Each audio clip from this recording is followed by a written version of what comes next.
The Babel Community, c'est un immeuble hybride, un nouveau format de bâtiment qui mélange différents usages. Donc des logements meublés, des appartements en co-living, des espaces de bureaux flexibles et meublés également, des grandes salles de réunion et des espaces de service ensuite, des restaurants, des espaces de fitness et même une salle de cinéma. On vient d'ouvrir au 68 rue de la République à Marseille. Le co-sleeping, non? Le co-sleeping, pas encore. Pas encore. On peut y penser. Du coup, on vient d'ouvrir rue de la République à Marseille sur 4200 m², un bâtiment qui va réunir 300 résidents, à la fois donc des résidents bureaux, des résidents logements, et avec une équipe de gestion présente sur place qui anime le lieu et qui favorise les échanges et la création d'une communauté, d'où le nom The Babel Community, autour d'événements. C'est une résidence vivante. Il y a tous les jours des nouveaux événements qui se produisent autour de la culture, de la musique, de l'activité économique également. Il y a des sessions de pitch par exemple qui sont assez régulièrement organisées dans nos espaces. C'est un lieu donc, qui est ouvert également sur l'extérieur et dans lequel de nombreuses entreprises d'ores et déjà se réunissent et apprécient le cadre de nos bureaux pour organiser les événements. Pourquoi avoir choisi l'avenue de la République? Alors on n'y est pas arrivé par hasard.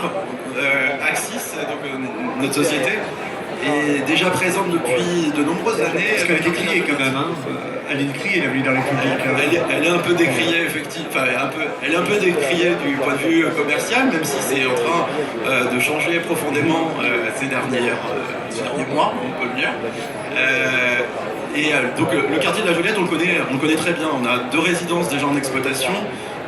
On a une centaine de logements donc, au préalable de cette résidence qui était opérée sur le quartier, avec des taux de remplissage assez incroyables. On est sur du 97% de remplissage sur de la location moyen terme.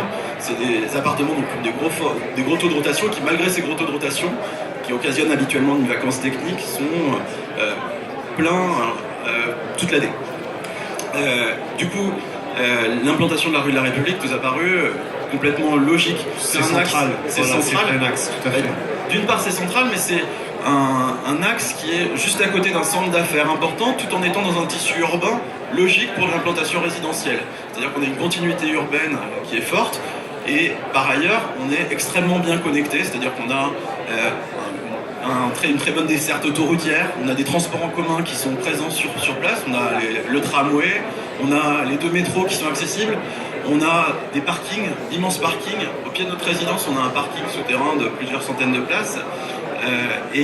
Enfin, on est à pied, puisque nous, on a une clientèle qui est principalement composée d'urbains.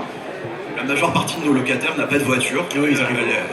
C'est des gens qui ont entre 25 et 35 ans, qui n'aspirent pas particulièrement au fait d'avoir une voiture et qui la louent lorsqu'ils en ont besoin. Et donc ces gens-là sont très contents d'être à 5 minutes à pied de la plupart des points importants de Marseille. On l'a dit, c'est un axe de liaison entre le Vieux-Port et le quartier de la Joliette. On est à 5 minutes à pied du Vieux-Port, 5 minutes à pied de la Joliette, 5 minutes du Mucem, 5 minutes des terrasses du port, 5 minutes de la gare. Ce qui facilite, et puis avec la facilitation en plus du centre-ville, c'est vrai que ça facilite les déplacements. Alors, je voulais en profiter, Solange, puisqu'on parlait de l'avenue de la rue de la République. Est-ce que vous pouvez faire un point sur l'ouverture des petits commerces indépendants en centre-ville, justement? Alors, les petits commerces indépendants en centre-ville, je vous ai fait un petit peu comment ça s'appelle, j'en ai des nouveaux. Donc on a fait hier aussi une conférence de presse sur la rue des Républiques avec le nouveau concept de Sophie Ferjani qui se met, c'est son procès de déco et sa première implantation. Elle a choisi Marseille. Elle a choisi Marseille, la rue de la République aussi, et ça c'est vraiment extraordinaire pour nous parce qu'elle se met aussi dans un lieu qui est le lieu des Folies Bergères, donc c'est un lieu mythique à côté de la montée du panier, des escaliers de l'impasse Lorette, donc tout ça c'est très important, donc ça c'est un concept. Donc vous voyez qu'il y a quand même de nouveaux concepts, des petits indépendants. Après on a Emily Cookies, on a la cave à vin qui est rue Saint-Saëns là, qui va être près de chez vous, il y a le Bibo Vino, enfin j'ai tout un panel d'implantation. En bas de la rue d'Aubagne, aussi rue d'Aubagne, Cours Saint-Louis aussi, l'Empereur qui s'est agrandi, Julie Samut qui a mis l'épicerie fine. Voilà, tous ces petits commerces qui s'implantent sur la ville de Marseille avec des nouveaux concepts, avec une façon de voir la vie différemment, parce qu'avant les gens prenaient plus leur voiture, c'était plutôt centre-ville, on venait en voiture.